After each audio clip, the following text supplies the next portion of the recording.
Morning Church.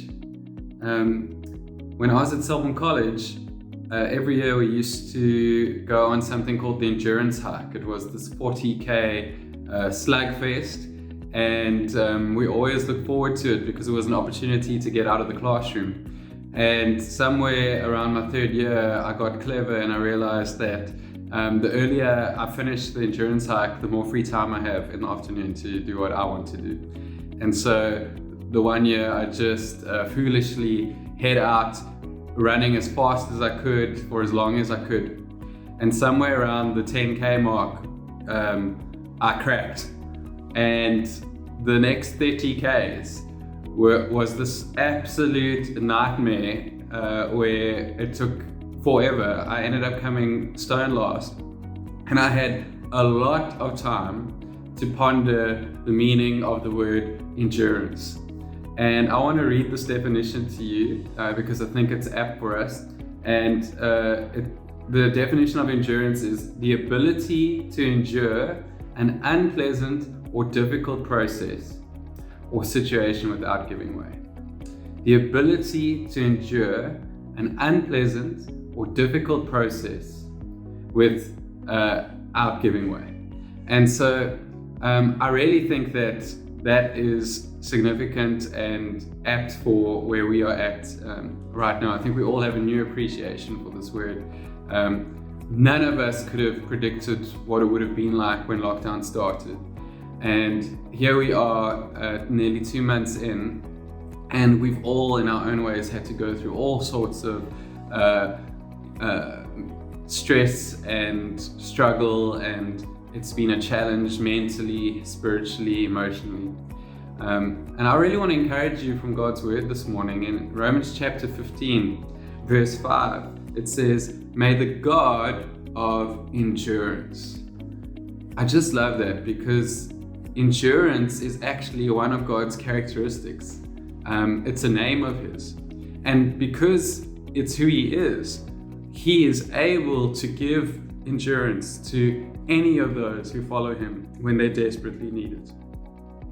And I know for myself, when I've read that, it's so encouraged my heart to know that as I don't know how long this race that I'm running is going to keep going on, I do have someone right with me who knows when the finish line is, but also has the supernatural ability to just strengthen me and keep me going.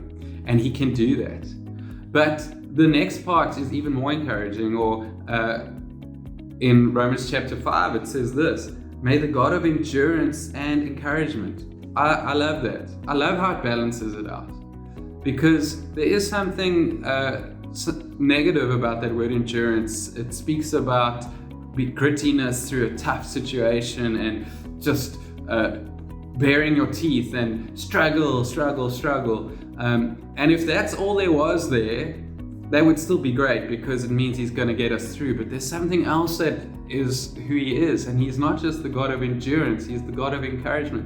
So He knows as we're going through this lockdown, there's many moments when our head drops and we're discouraged in our souls. And many of us have been there at some point in the last few weeks, and we'll be there again. But He is also the God of encouragement, which means He is able to come and lift up our heads and help us look to His face.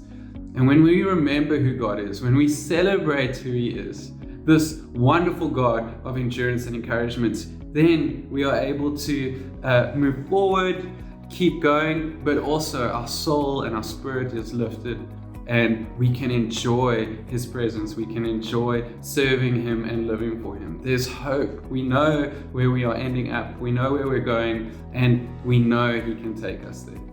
I want to pray for you this morning. I want to pray that this morning you would know Him for who He is, that He would reveal Himself to you as the God of endurance and a God of encouragement. Father, I want to thank You for Your word. It is so true. It is so inspiring. And this morning, Lord, as we face this race that is going on and on and on, and we don't know when the finish line is, Lord, it just feels so good to come and sit at Your feet and have You whisper in our ear. Lord, I want to pray that You would give supernatural endurance to your children this morning. I pray that you'd give them strength from within. I pray, Lord, that you would help them to put one foot in front of the other and to keep going and keep going and keep going until this race is run. Lord, I pray that they would hear your voice often and it would lift their heads. Lord, I pray that you would encourage your children this morning, and I pray that they would know that you are a God who can sustain and you are a God who can fill with joy and hope. I pray that you would do that for everyone at SBC this morning. In Jesus' name, amen.